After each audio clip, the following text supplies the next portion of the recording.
Welcome to another edition of Ian Cameron's Football Frenzy on Pub Sports Radio, Thursday, November 25th. A happy Thanksgiving to everybody in the United States. To all of you and your families south of the border, have a great holiday. Hope you enjoy it. Hope you enjoy a lot of football. Of course, 3 NFL games on Thanksgiving on this Thursday. But today's show is going to be strictly CFL. This is going to be an abbreviated, short edition of the show. Normally on the Ian Cameron's Football Frenzy show, we go through the CFL card and we go through the entire NFL card. But guess what? I've already gone through the entire NFL card here on Pub Sports Radio this week. If you missed it on Tuesday night, I was a special guest along with my good friend Connor Mack. We were special guests with Jimmy the Bag on Beat the Line on Tuesday night, filling in for Rob Bebenick, who was touring out west in Western Canada. So Connor Mack and I filled in on that show, and we analyzed every single game on the NFL card, and we gave you 3 hours worth of NFL analysis for the week for this week's card. So if you missed it, make sure you check that out. The Beat the Line show with Jimmy the Bag, Connor Mack, and myself from Tuesday night. We looked at every NFL game on that show. So for this week on Ian Cameron's Football Frenzy, we're going to not do any NFL. Again, just for this week. Next week, it'll be back to the usual format, a full show, CFL and NFL, on next week's edition of Ian Cameron's Football Frenzy. But today, we're just going to look at CFL on this week's edition of the show. And we have 2 division semifinal CFL games on Sunday. The playoffs are here as we begin the journey to crown a Grey Cup champion in the CFL. So let's look at these 2 matchups. We will start with the game between the Montreal Alouettes and my Hamilton Tiger Cats in the East Division semifinal. Should be a good matchup. Both matchups should be pretty good, in fact. We've got the Hamilton Tiger Cats. It looks like a 4.5-point home favorite in this game. The total sitting at around 45.5. Pretty much across the board in this one. The Hamilton Tiger Cats forced to play in the East semifinal because they lost that key head-to-head game just a few weeks ago against the Toronto Argonauts, which gave Toronto the East Division title. So Hamilton's got to go to the Grey Cup the hard way. And, of course, Hamilton's hosting the Grey Cup this year. The expectations coming into this season were the Ticats would look to be a Grey Cup champion, and anything short of that, anything less than that, would be a disappointment.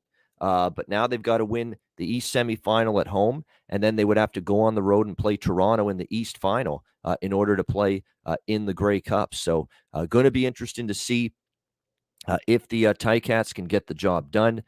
They have played good football for the most part, really down the stretch.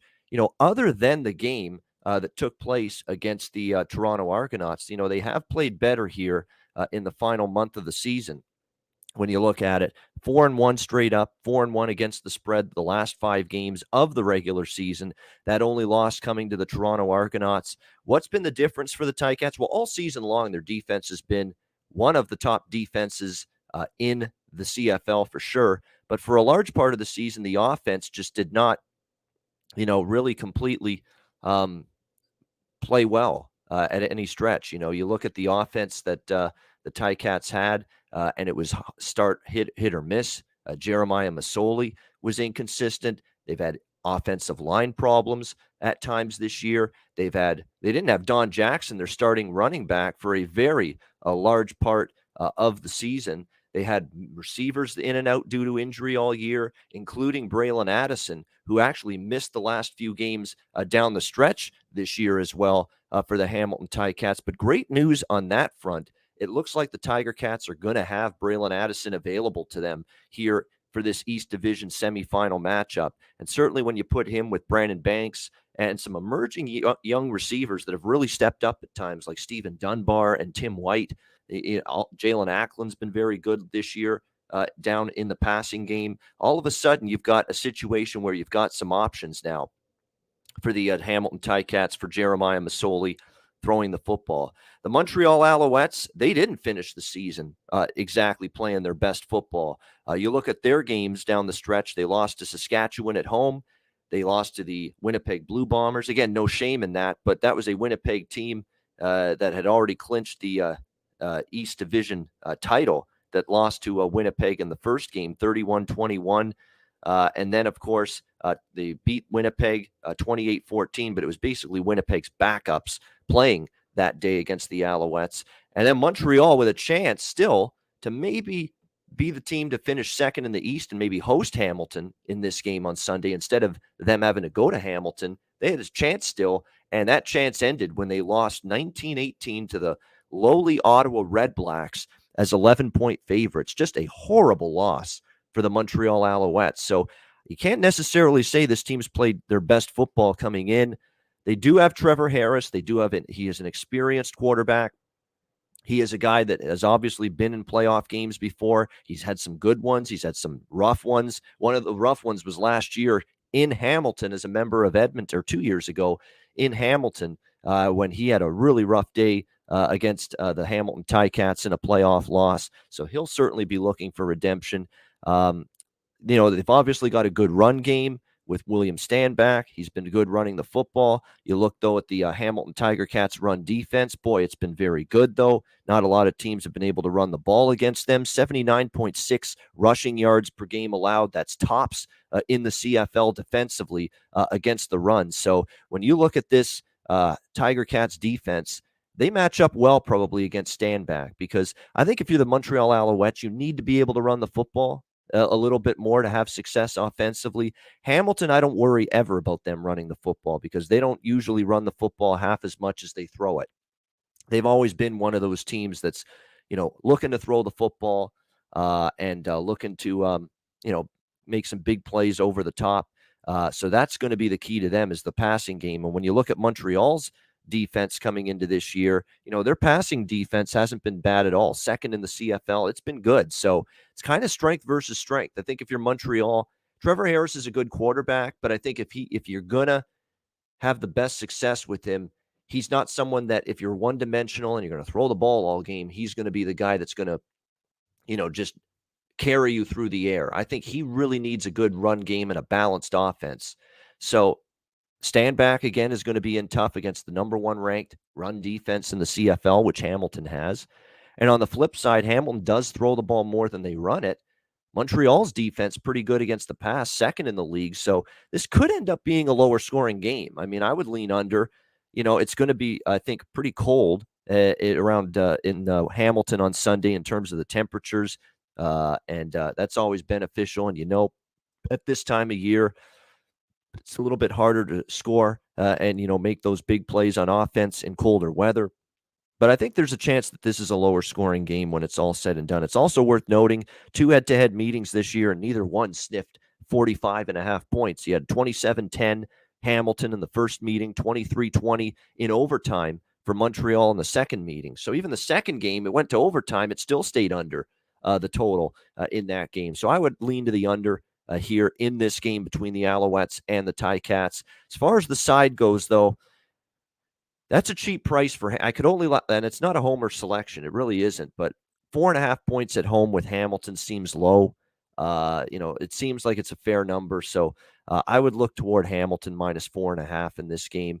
And look, the last time they played Montreal was here in Hamilton. They beat them in Montreal. They lost to the Alouettes here in Hamilton. And to be honest with you, Hamilton should have won that game. They pissed it away late. They had a few turnovers. Montreal came back in the fourth quarter from a deficit, and then they won in overtime.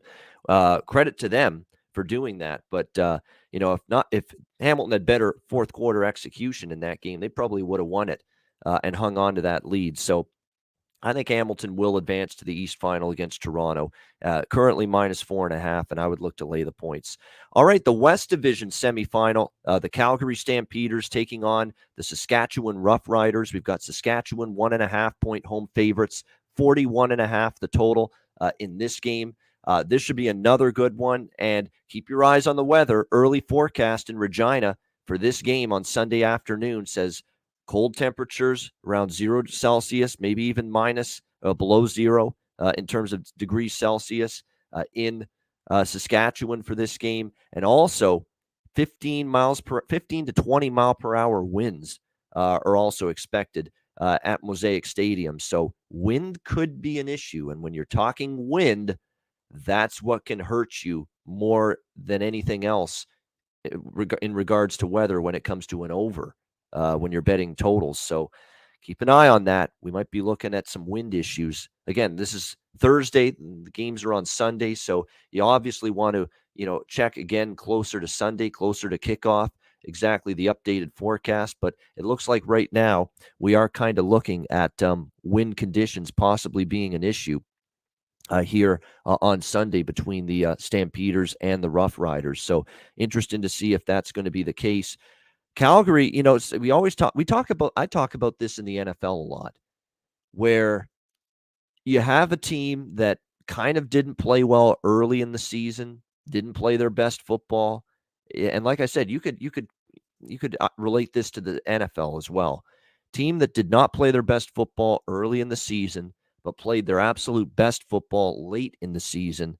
And all of a sudden, with that team playing their best down the stretch, peaking at the right time, it all of a sudden makes them a very dangerous team potentially in the playoffs. And, that could be the case here for Calgary. We started the season off with them struggling. They were, they didn't look like the old Calgary Stampeders that have been just this model of consistency for the last 2 decades in the CFL. They've always been one of the best teams in the CFL for going on 20 years. And it just did not look like that at all from what we saw from the Stampeders early in the season. Bo Levi Mitchell was struggling. He was having issues with interceptions, overthrowing receivers. He was also banged up. He missed some time due to injury earlier in the season. And then all of a sudden, Bo comes back.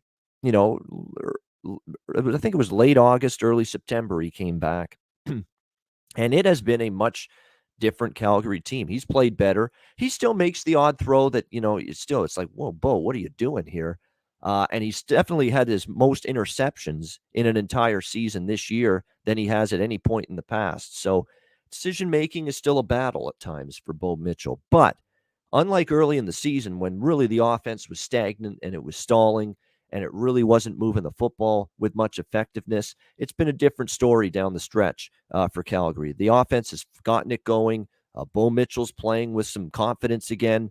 Their receiving core's gotten healthier with Kamar Jordan, with Markeith Ambles, Hergy Mayala, Richardson Danny. Kadeem Carey has gotten better running the football, as the season has progressed here for the Calgary Stampeders. And more than anything else, they get one of the receivers back late in the season because he went to the NFL to try out, wanted to make it in the National Football League, got cut. Now he's back here with Calgary. Reggie Bagleton.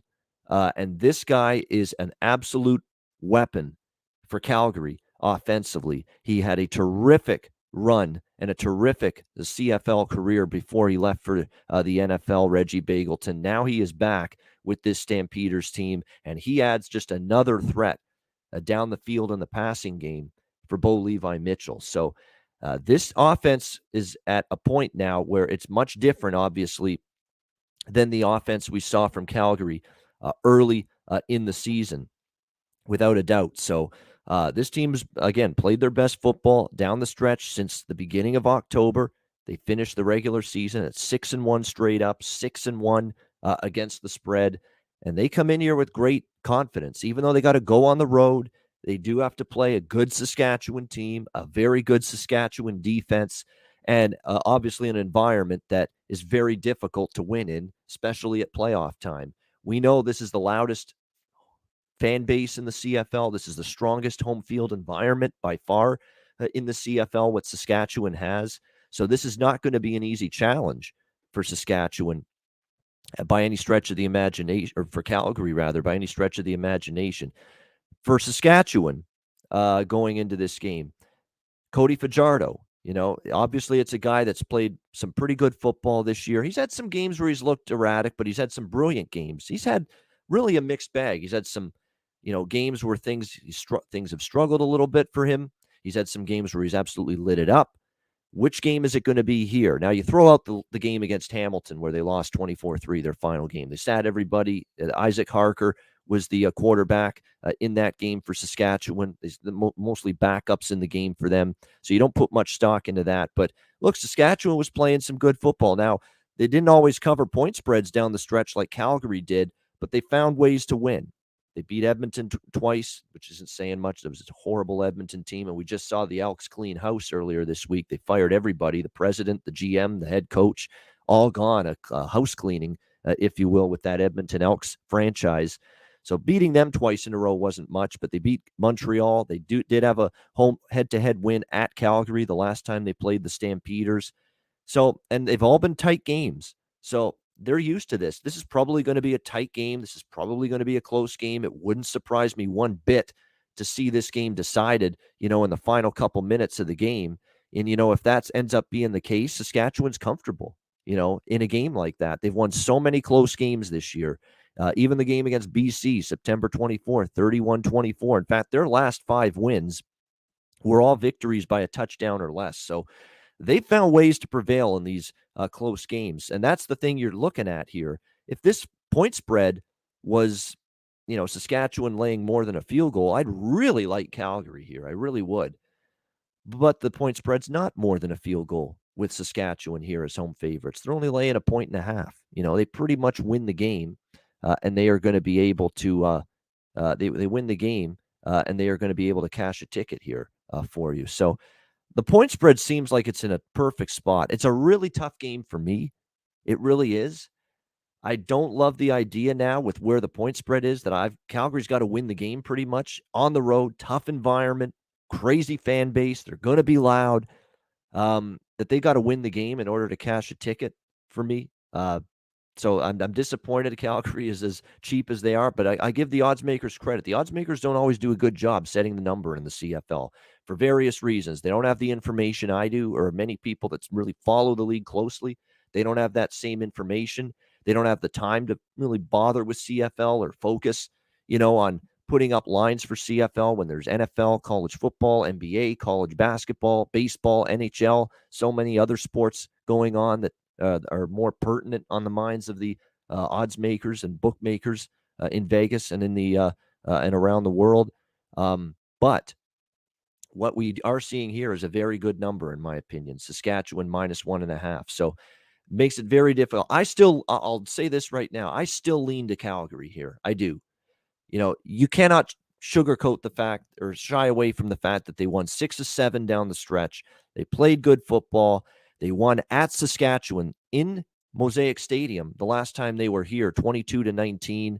And then they also won a home game against Saskatchewan. They lost a home game against Saskatchewan, 20-17. But, they won 2 of the 3 meetings between these teams during the regular season, including, of course, the one game that was played here in Saskatchewan. Calgary won that game 22-19. Not only won the game, they outgained Saskatchewan 449-260 in that game. And I think the one thing we have to keep in mind with Calgary, the defense, that's another part of the team that kind of struggled early on. No doubt about that. But as the season's progressed, we've seen improvement from the defense down the stretch for Calgary. No question. They've given up the Stampeders going back to the start of October. They have given up 20 points or less in 6 of the 7 games down the stretch. So this Calgary defense has played well. And then you look at Saskatchewan since the beginning of October. They've actually had games where they've given up 22, 23, 24. They've only given up 20 or less in 3 of their last 7 games. So believe it or not, Calgary, early in the year, Saskatchewan was the best. Probably them and Hamilton, the best 2 defensive teams. Calgary was probably way behind Saskatchewan at that time in terms of defensive aptitude. Not anymore. This Stampeders team has played better defensively down the stretch. So I think they have the potential to really frustrate Fajardo a bit. The one thing about the Riders is at times their offensive line has been suspect. And that was a big issue for this Rough Riders team coming into the season. I still remember reading just these horror stories about their training camp and their practices where the offensive line was getting their ass kicked by the Saskatchewan defense in practice. And, early in the season, it didn't, wow, it's like, whoa, the offensive line's playing better than we thought. But down the stretch, that offensive line that we thought would have some problems this year going into the season, they started to have some more problems, down the stretch of the season. They didn't play as well. They didn't open up holes for the run game quite as well. You look at Saskatchewan's offense down the stretch. The concerning part is the last 3 games, they only averaged 73 rushing yards, 4.5 yards per carry. And those numbers dropped off a little bit.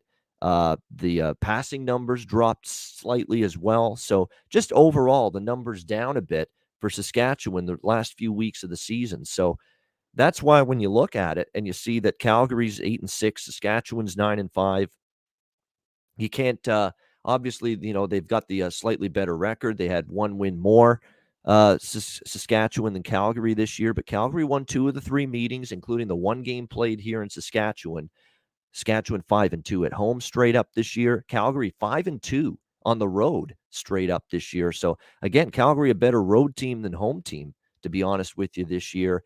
And I like the way I like the way Calgary finished the season strong. And sometimes those teams are difficult to beat. So look, if Saskatchewan wins, it doesn't shock me. It's damn hard to beat the Rough Riders in Saskatchewan in the playoffs because of that crowd and that great home environment they have.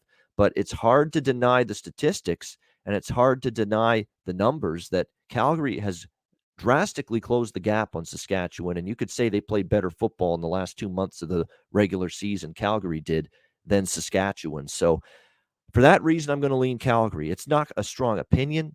It'll probably be nothing more than a recreational bet for me with Calgary plus 1.5. But I think there's a case for them to go into Saskatchewan and win this game.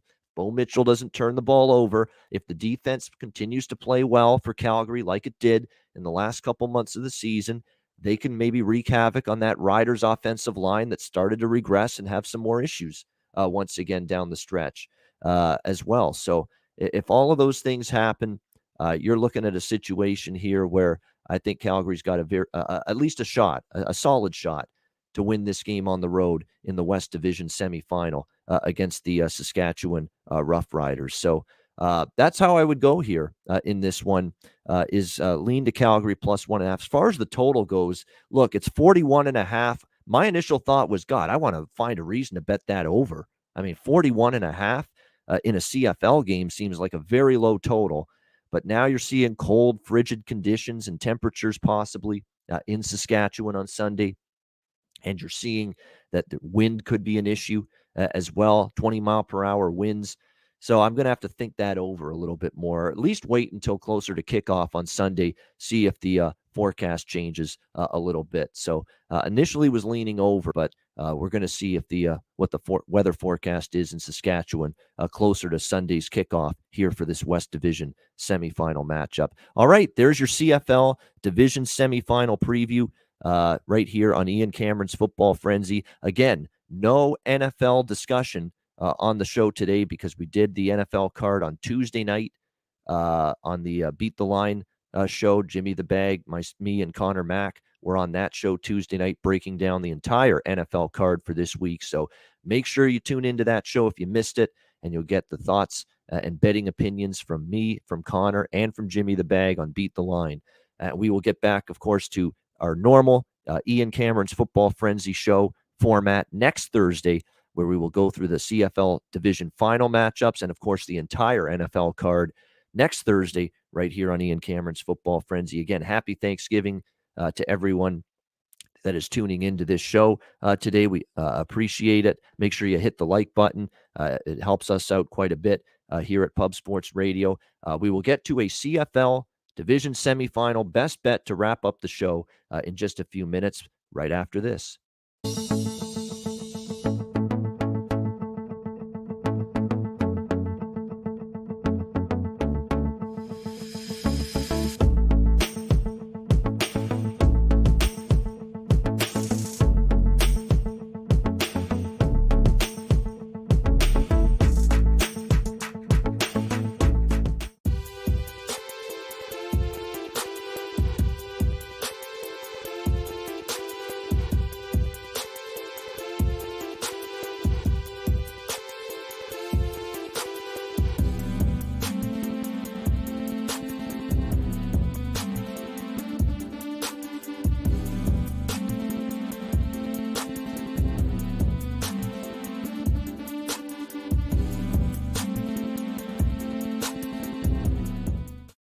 All right, Southtown 101. When you're in San Antonio, Texas, stop in. Great food, drinks, live music, DJs, karaoke at Southtown 101. Manscaped, promo code PubSports, 20% off your purchase. Lawnmower 4.0 or any Manscaped product, get 20% off with the promo code PubSports. And mybookie.ag, promo code PubSports. Of course, the part of November is here, which means we've got everything going on. NFL, college football, NBA, college basketball, NHL.